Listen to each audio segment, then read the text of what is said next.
Welcome to our Week 13 FanDuel show. After doing these shows with full lineups on both DraftKings and FanDuel 4 straight times and cashing 4 straight times, we failed to cash in last week's Week 12 video on FanDuel. We'll tell you what happened and get you ready for Week 13 on FanDuel with a lineup we're pretty excited. We'll reveal it coming up next.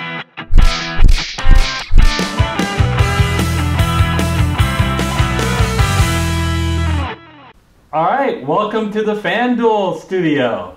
Gary, in Week 12, we failed to cash basically because our stars did not come through.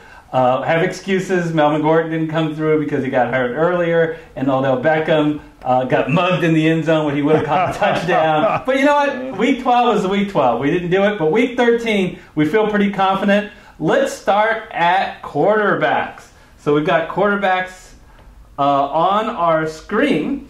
And we're looking at the top guys, and I am in the mood this week to pay up at quarterback because there's someone that really catches my eye. At 8,700, it's Cam Newton. Let's go in and take a look at him, Gary. And boy, first of all, I think it is amazing if you actually watch the games. I've always been critical of Cam about how inaccurate he is as a quarterback, and he's just more of a better fantasy quarterback. If we take a look at the game log, we can see he's actually, before we get into the fantasy, look at some of the stats. 25 of 30 last week, 23 of 29. He's being far more efficient than he has in the past. And look at those fantasy points. He's been very consistently strong in the last 6 weeks, and there's no better matchup if we pull out of Cam Newton than Tampa Bay. Why do I say that? Well, first of all, Tampa Bay defense is not only really bad, 27th, but look how bad they are in the pass relative to the rush. So I think Carolina, which really needs to win this game for the playoffs, is going to come out throwing. Yeah, I think you're right. I think everybody comes out throwing with Tampa Bay because that's a huge weakness, and Carolina's going to be no different. And Eric, you really hit on it with consistency with Cam Newton. I mean, if you take a look at the past, you can see the game log on the screen. You know, you've got 24, 25. Then he threw in a 16-point game against Pittsburgh, and that game was hell of a huge anomaly where Carolina just basically got blown out of the water. But if you throw that out, 24, 25, 21, 28, 26, it's, you know what you're getting with Cam Newton. And frankly, that's probably a 4 against Tampa Bay because they're going to be thrown against Tampa Bay all day to keep up with the Tampa Bay offense and to exploit that pass defense. So I love that pick. Yeah. So we'll go ahead and select Cam. Let's move to running backs, Gary. And typical to what I like to do is I want to do 2 things at running back. I want to get running backs that are favored, who are bell cow, and I feel I have a pair that I am super excited this week. There's no better running back in the world than Todd Gurley. So he's going to be someone that I'm going to select this week. But why? Why do I like Todd Gurley so much? We have to remember the facts of what was going on with Todd Gurley. If you look at the game log, you can see, yeah, he's all world. He's incredible. But you go, wait a minute. He's coming off such a bad game against Kansas City. Remember, he was injured in that game early. And he wasn't used. He was used more as a decoy as they got over 1,000 yards, both teams, and over 100 points. Everyone else was scoring. Yeah. And he was a great decoy. Since the Rams had their bye, Sean McVay has said he is healthy and ready to go. And boy, I expect him to become up big against Detroit. Well, yeah, and against Kansas City, the reality is they're 30th against the pass. So you knew that Goff was going to come out throwing and throwing and throwing and throwing, and he did. The thing is, there isn't that dynamic to exploit. With Detroit, there was at Kansas City, where Kansas City is so much worse against the pass than they are against the run. Look, hey, Detroit's 19th against the pass. They're not awful like Kansas City is, but they're bad.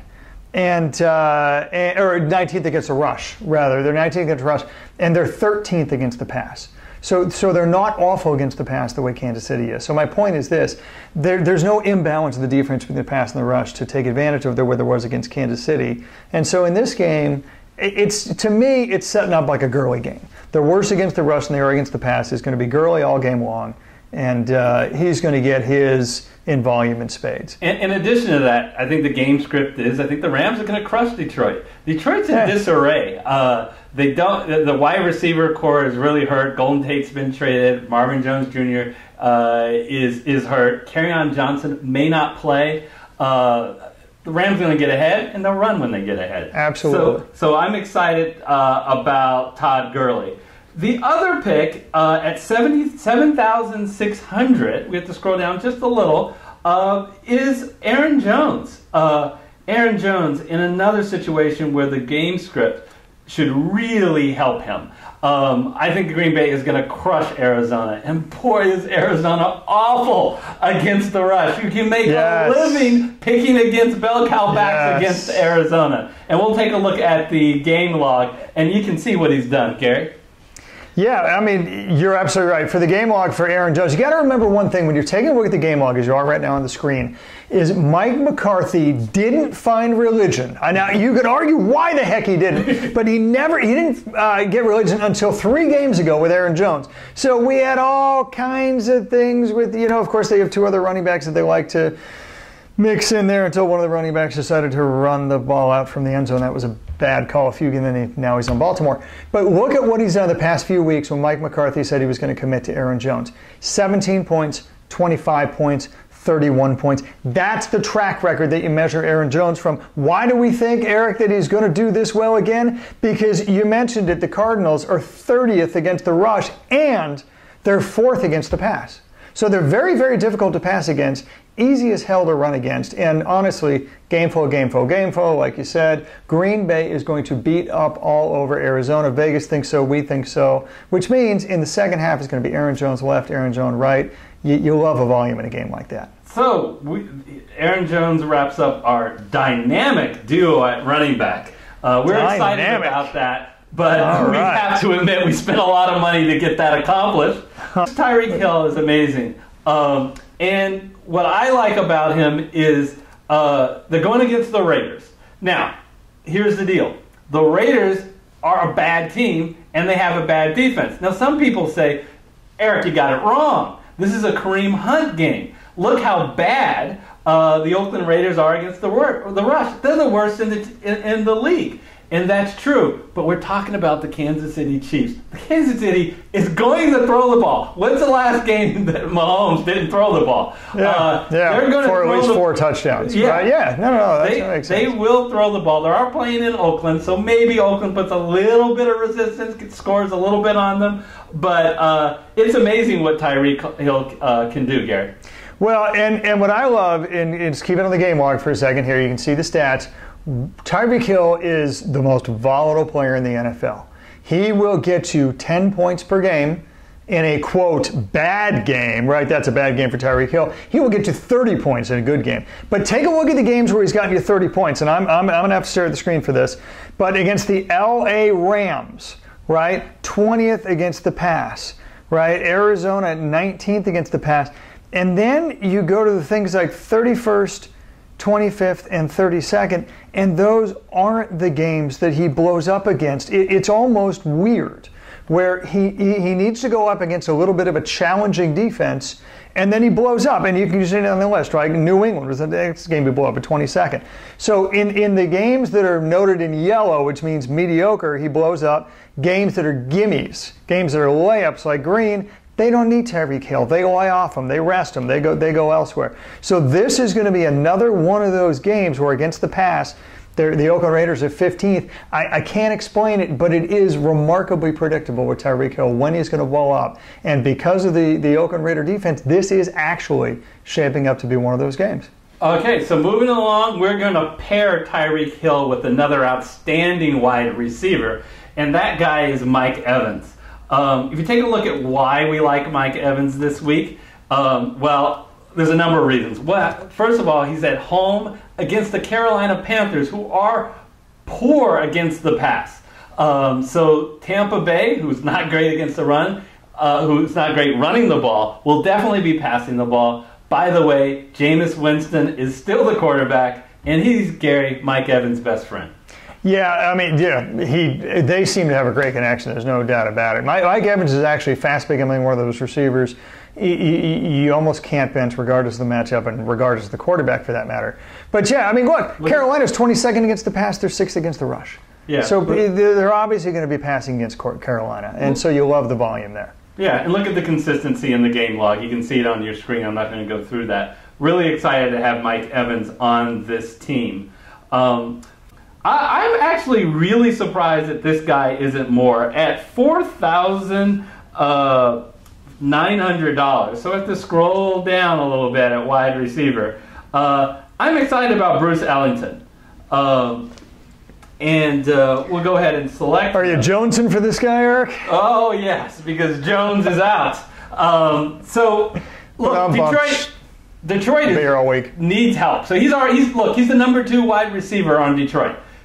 Tate is gone, Jones is out, and Kerryon Johnson might not play, which would mean that they have to rely even more on the passing game and more on their wide receivers in that passing game. Yep. So, I'm very excited. You can see what's happened since those guys have come out. 7 targets, 9 targets.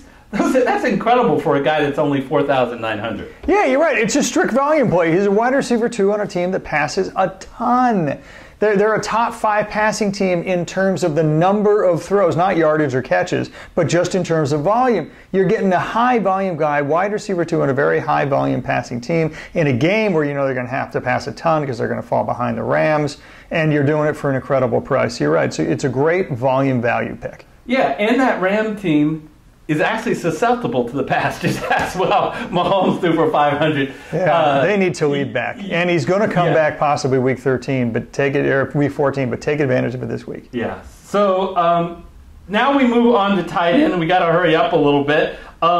Look, this is simple. Eric Ebron is a bargain, folks. It's a little surprising that you have to go down to 5,600 to get him. Yeah. Eric Ebron. FanDuel pricing has not yet caught up to the fact that Doyle is on IR. Yeah, I think that's Doyle's on IR. He was great with Doyle around the end zone. 5 TDs in the last 3 games that he actually played. But now he's going to get more snaps, more targets, and be used in the entire field. So let's move forward. No one targets their tight end more than Detroit, by the way. So huge high-value play.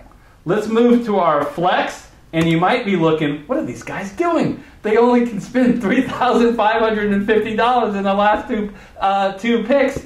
Don't worry, we got this. And we got this with a real quality flex player. Gary, you talked about how FanDuel didn't catch up with the fact that Doyle is hurt. They really didn't catch up with the fact that Little Red Fournette? Leonard Fournette is out on suspension. So that's a Carlos Hyde scenario. So Carlos Hyde is $5,000. So I'm going to scroll down to Carlos Hyde and select him. Yeah, you got to figure he's good for 20 touches a game, and 20 touches at $5,000. You can tell that that's a huge anomaly in the pricing. You got to take advantage of that. All right, so it's not a lot that we're going to talk about in defense. Guess what? We only have $2,000 left, and we only can afford one defense. That's the Oakland Raiders defense. Look, on DraftKings, the Oakland Raiders defense is equal to 5 other teams. FanDuel is begging you to pick them. They're $800 less than the next closest team. That is absurd. You know what? You drive down the street and you see this old house as a fixer-upper. It's terrible. You're like, I don't want that. And then you find out it's only $50,000. You got to buy it. Do I think the Raiders are going to... They're going to fix up the Raiders? Yeah. Are the Raiders going to have a great game against Kansas City? No. But the Raiders are at least at home. Kansas City throws the ball a lot. They might run into some turnovers. Mahomes turned it over 4 times. They should pay off on this $2,000 price. And we've paid up on all the other players, knowing that the value that and the upside that we're getting for the other players is going to justify picking a team like Oakland. So you're not leaning on Oakland for basically any points at all with this lineup. You're not going to need it. So that's our lineup. Newton, Gurley, Jones, Hill, Evans, Ellington, Ebron, Hyde, and the Oakland Raiders. Good luck this week in DFS. All right, see you next time.